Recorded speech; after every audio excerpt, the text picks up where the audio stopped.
BPSC chairman से सीधा बातचीत की। उन्होंने कहा आप आइए, मैं बात करूंगा।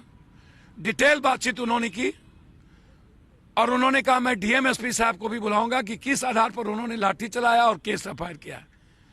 तीसरी बात उन्होंने कही कि मैं मुख्यमंत्री जी से पर्सनली बात करूंगा। चौथी बात उन्होंने कही कि किस आधार पर 12,000 का एग्जाम होगा और 4 लाख का नहीं होगा। एक पूर्णिया हाईकोर्ट बेंच, जो अन स्टेट में 3 बेंच है, 2 बेंच है, यहां एक ही बेंच है।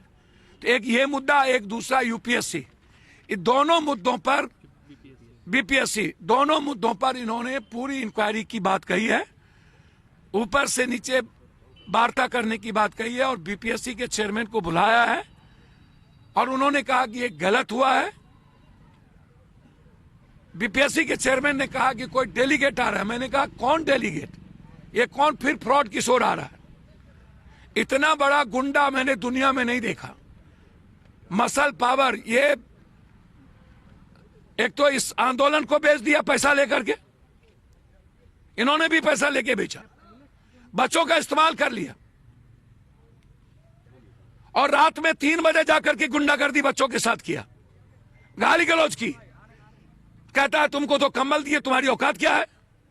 तुम कौन है नेताजी? साले तुम कौन है नया नेता? इसको 4 दिन नेतागिरी करने नहीं हुआ है, ये हमारे बच्चों को नेता कह रहा है। इनको पता ही नहीं बांग्लादेश का हस्त्र छात्रों ने क्या किया।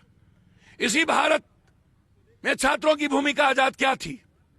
दुनिया में छात्र जब उबलता है तो दुनिया खत्म हो जाती है।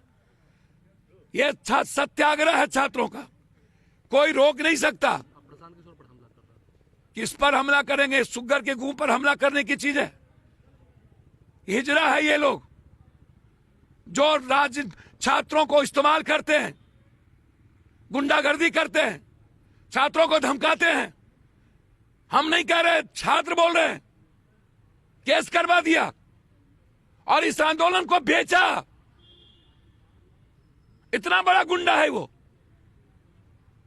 इस गुंडाई का जवाब इसको आने वाले समय में युवा देगा। ये निकल के देखे कहीं, ये कितने बाउंसर को लेके निकल के देखे। ये छात्रों पर एफआईआर भी हुआ, प्रशांत किशोर के भी ऊपर भी और कई लोगों पर भी एफआईआर। अरे प्रशांत, फिर किसका नाम लेते हो यार? जिसने रात में गुंडाई किया बच्चों के साथ, जिसने बच्चों को छोड़ दिया पिटने के लिए, 10 बच्चे घायल हैं। बात बीपीएससी की करो ना भाई। आप लोग इतने बड़े गंध को क्यों बात परिक्रमा करते हो, जो हमेशा सौदा करता है? इससे बड़ा भी कोई दुनिया में धूर्त और दोगला हो सकता है क्या? प्रशांत किशोर निकल गए हैं। वो छक्का आदमी तो निकलेगा ही, मर्द क्या हमको चाहिए ना, ऐसे लोग को नहीं चाहिए। सब मार भगा दूंगा इसो को, इसीलिए मार को नहीं दे रहे थे। ये सब आगे घुस रहे थे तो मार भगाना इसो को।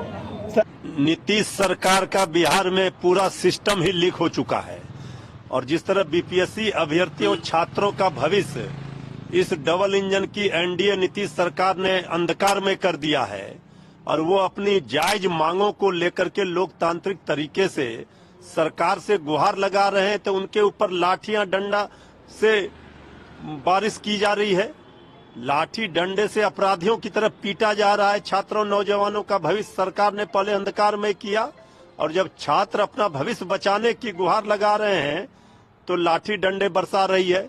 जिस बर्बरतापूर्ण तरीके से कल लाठी चार्ज अब बीपीएससी अभ्यर्थियों छात्रों के ऊपर की गई है, इसका खामियाजा नीतीश सरकार को भुगतना पड़ेगा। और तेजस्वी यादव जी ने स्पष्ट रूप से कहा है, धरना स्थल पर भी गए थे बीपीएससी अभ्यर्थियों के साथ। माननीय मुख्यमंत्री नीतीश कुमार जी को 2-2 बार तेजस्वी जी ने पत्र लिखा, इसके बाद कोई जवाब नहीं आ रहा है। माननीय नीतीश कुमार जी मौन है, चुप हैं। छात्र आंदोलन के उपज हैं और छात्रों पर, नौजवानों पर इस तरह से लाठी डंडे चल रहे हैं पुलिस के द्वारा। ये हो क्या रहा है? नीतीश जी ये माफ नहीं करेगा बिहार आपको, इसका खामियाजा भुगतना होगा। और तेजस्वी जी ने कहा है कि नीतीश जी से समय लेकर मिलकर इन अभ्यर्थियों को न्याय दिलाएंगे। हम अभ्यर्थियों से भी, छात्रों से भी अपील करेंगे कि कुछ लोगों के बहकावे में ना आए। कुछ लोग, पीके टाइप के लोग इस आंदोलन को हाईजैक करना चाहते हैं। ये छात्रों नौजवानों का स्वतंत्र रूप से आंदोलन है, इसमें राजनीति कुछ लोग कर रहे हैं, उनके बहकावे में ना आए। तेजस्वी यादव जी बीपीएससी अभ्यर्थियों को न्याय दिला कर रहेंगे, चाहे जो हो जाए। ये सरकार किसी भी कीमत पर जो लाठी डंडे बरसाई है सूद और ब्याज के साथ, इसका बदला छात्र नौजवान बिहार का लेगा। हाल ही में बिहार में नए राज्यपाल को लगाया गया, जिस पर आपका विरोध है। आखिर नए राज्यपाल को लगाने पर आपका विरोध क्यों है? आपकी पार्टी आरजेडी, इसके पीछे सरकार की क्या मंशा लगती है? देखिए, जिस तरह से महामहिम राज्यपाल को बदला गया है, अब हमें कोई विरोध नहीं है, लेकिन सवाल उठता है कि चुनाव के समय, अब बिहार में चुनावी वर्ष 2025 में और बिहार में हर हथकंडा बीजेपी अपना रही है। आदरणीय नीतीश कुमार जी को भी कुर्सी से बेदखल करने की तैयारी बीजेपी कर रही है। बीजेपी सबको पता है कि आखिर राजभवन के माध्यम से किस तरह की व्यवस्था चाहती है। बंगाल उदाहरण है, जहां जहां विपक्ष की सरकारें हैं वहां देखा जा रहा है कि इस तरह से राज्यपाल के द्वारा। तो ये बिहार की धरती है, हमें पूरा विश्वास है कि आरिफ मोहम्मद खान साहब अपने कर्तव्यों का पालन करेंगे निष्पक्षता के साथ। लेकिन अगर कोई बीजेपी का एजेंट बनकर काम करेंगे, बीजेपी के प्रकोष्ठ के रूप में कोई काम करेंगे, संवैधानिक पद पर कोई बैठे हैं, तो उसका तो विरोध स्वाभाविक है। कर रहे थे, उन पर लाठीचार्ज की गई, क्या कहेंगे? बीपीएससी अभ्यर्थियों की भावना को भड़काने का राजनीतिक गुनाहगार कोई है तो माननीय प्रशांत किशोर जी हैं, और ये राजनीति के भगोड़ा है। छात्रों को आंदोलन के लिए उकसा दिया और खुद फरार हो गए। आंदोलन पर इनका कोई नियंत्रण नहीं है। इनको यह भी अधिकार नहीं था कि प्रतिनिधिमंडल चीफ सेक्रेटरी से मिलना है, वो नाम तय करने का भी। तो मान न मान मैं तेरा मेहमान। और उन अभ्यर्थियों के साथ क्या हुआ? अब वो अभ्यर्थी हैं नहीं है, एप्लीकेंट थे, एग्जाम के नहीं थे, लेकिन वो छात्र तो हैं, नौजवान तो हैं। तो ये गुनाह प्रशांत किशोर जी ने किया है और इनके पास कोई साक्ष्य नहीं है। ये केवल राजनीति के चंडूखाना में बेचैन आत्मा की तरह कभी रात में 1 बजे, कभी दिन में, न नियम कायदा कानून की जानकारी है, न अनुमति लिया, इसलिए कोई गुनाहगार है तो अब प्रशांत किशोर जी हैं। कार्रवाई भी हुई है, प्राथमिकी भी दर्ज हुई है, क्या कहेंगे? होना ही चाहिए प्राथमिकी।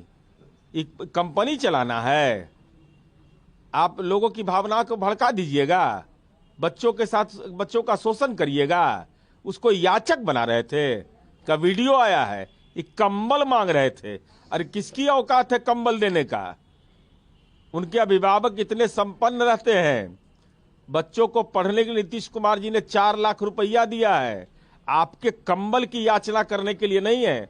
और जिन शब्दों का इस्तेमाल उसकी टीम के लोगों ने किया, ये जघन्य अपराध है। भाषाई मर्यादा भी भूल गए प्रशांत किशोर जी, आपकी टीम के लोग। इसलिए आपका जो राजनीति का टावर है ना, टावर उखड़ गया।